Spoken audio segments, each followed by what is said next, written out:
Come anticipato da Alessandro Monteleone, oggi io vi restituisco i risultati di questo breve sondaggio che abbiamo sottoposto ai valutatori e i responsabili della valutazione dei PSR all'interno delle regioni.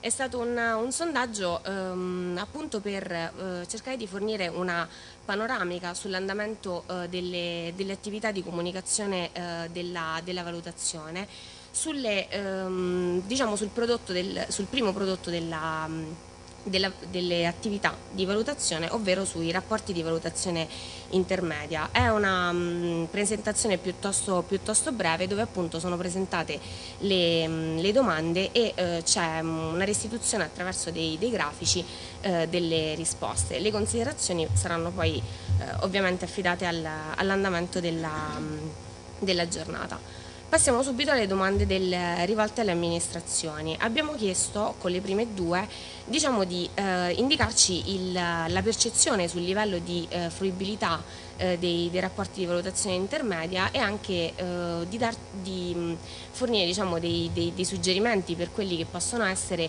gli accorgimenti per migliorare questa fruibilità e l'utilizzabilità dei dati all'interno delle valutazioni.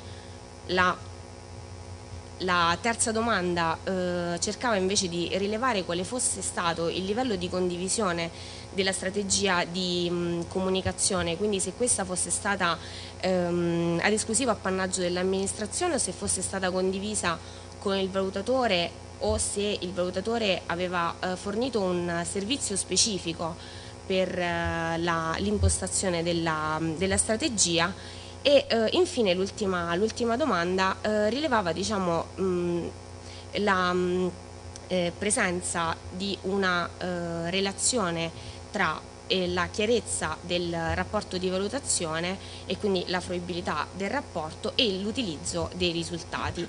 E diciamo, ci si poneva anche nell'ottica di capire il livello di comprensione dei risultati.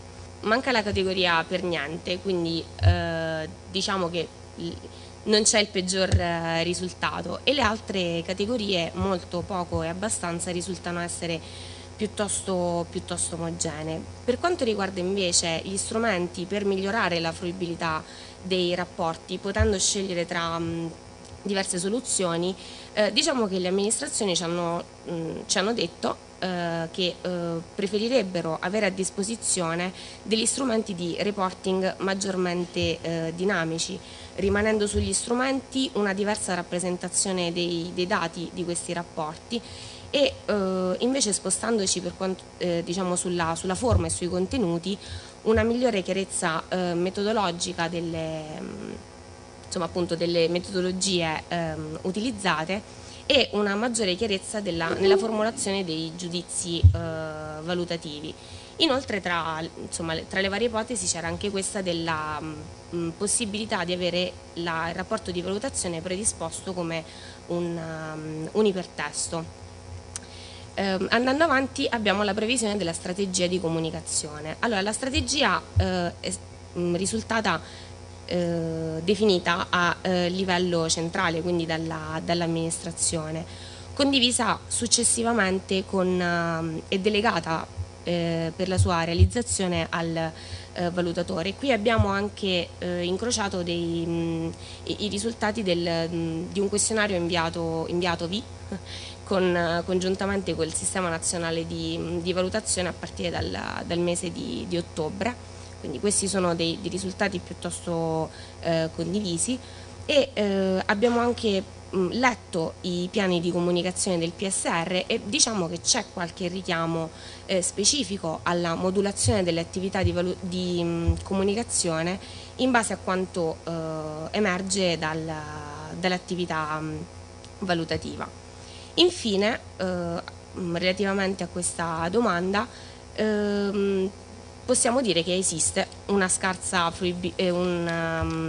relazione diretta tra la scarsa fruibilità del rapporto di valutazione e di conseguenza l'utilizzo dei risultati. Abbiamo guardato i documenti, abbiamo dato qualche numero e i rapporti di valutazione sono di circa 308 pagine in media, quindi con dei picchi importanti, cioè, diciamo, però gli allegati aiutano a approfondire il rapporto e anche chiarire, diciamo, talvolta i contenuti della ricerca, quindi vengono utilizzati in maniera piuttosto diversa. Qui concludiamo con il sondaggio alle amministrazioni e passiamo a quello dei valutatori. Il sondaggio dei valutatori nasce da questo articolo di Preskill ed altri autori che avete tra l'altro a disposizione come documento condiviso, e all'interno ci siamo ispirati a questo articolo perché all'interno era una ricerca basata sulla seguente domanda: quindi che cos'è che influenza l'impatto, un impatto positivo della comunicazione dei risultati della valutazione? Diciamo che se il problema è la comprensione dei risultati, ma anche del processo stesso di valutazione, la comunicazione può essere utilizzata come una strategia e come uno strumento in sé per la valutazione, quindi dovrebbe seguire l'attività di valutazione momento per momento, perché è la comunicazione stessa più facile, più veloce, più leggera a chiarire, diciamo, gli obiettivi della valutazione. Se il problema invece sono le risorse, e vedremo che possono essere anche le risorse, diciamo che la valutazione partecipata anche con strumenti di comunicazione più facili offre la possibilità di fare economia sul tempo e di conoscere maggiormente di chiarire da subito le domande della valutazione e di restituire in maniera più chiara, di comunicare in maniera più chiara i risultati o gli avanzamenti della ricerca.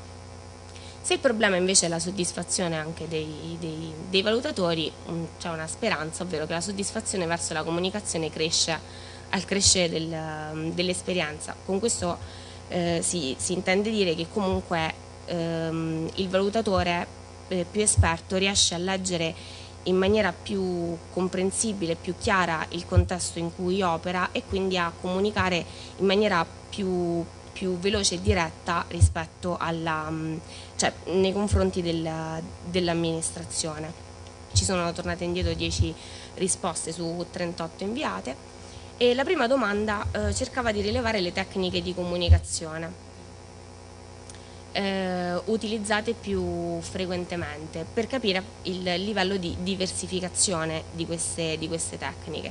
La seconda e la terza chiedeva di indicare i fattori di insuccesso e di successo delle attività, quindi per vedere anche la capacità di analisi del contesto in cui si opera, e la quarta e la quinta domanda chiedevano il livello di soddisfazione rispetto agli sforzi di comunicazione, la tipologia di esperienza più istruttiva, di modo tale da avere il risultato appunto relativamente all'esperienza, e per dare anche degli spunti di riflessione. Per quanto riguarda le tecniche di comunicazione, le prime, le più utilizzate, sono, diciamo, i prodotti classici dell'attività valutativa, i rapporti tecnici, i piani di valutazione e le condizioni di valutabilità. Ovviamente sono anche i prodotti obbligatori, alcuni sono dei prodotti obbligatori della valutazione. Agli ultimi posti invece c'è l'utilizzo dei videotape e delle interviste, quindi di tutte quelle attività che sono rivolte verso il grande pubblico. Questi invece sono i fattori di insuccesso. Ai primi posti troviamo le insufficienti risorse per dei costi aggiuntivi della comunicazione, una scarsa attività di pianificazione per una comunicazione efficace e anche, come dicevamo prima, Un'altra risorsa insufficiente è quella del personale addetto alla comunicazione. Questi invece sono i fattori di successo. Abbiamo utilizzato il grafico radar perché, leggendolo ovviamente in senso orario, notiamo che le attività che danno maggiore successo alla comunicazione sono quelle che progressivamente si aprono al dialogo e alla formulazione di pareri chiari ed aperti, e questo diciamo che sottolinea anche la presenza di un dialogo tutto interno tra il valutatore e l'amministrazione. Il livello di soddisfazione dei valutatori è questo: nessuno dei nostri 10 si dichiara molto soddisfatto, ma fortunatamente la maggioranza è abbastanza soddisfatto rispetto ai propri sforzi. Infine abbiamo classificato le esperienze di comunicazione più istruttive. 2 non hanno risposto a questa domanda, quindi questa è la numerosità finale. E diciamo che le esperienze di comunicazione che danno più soddisfazione e sono anche, ripeto, più istruttive sono le attività di comunicazione partecipata verso l'amministrazione e verso anche gli stakeholder, come abbiamo visto anche nel precedente incontro di questo ciclo. La presentazione a convegni e l'elaborazione di video relativamente appunto alle proprie attività di valutazione, e la discussione in gruppi ristretti e tematici, quindi specializzati relativamente alle attività che si presentano. Benissimo, io ho finito, spero che anche in videoconferenza sia andato tutto bene e vi ringrazio. Lascio la parola agli altri. Grazie.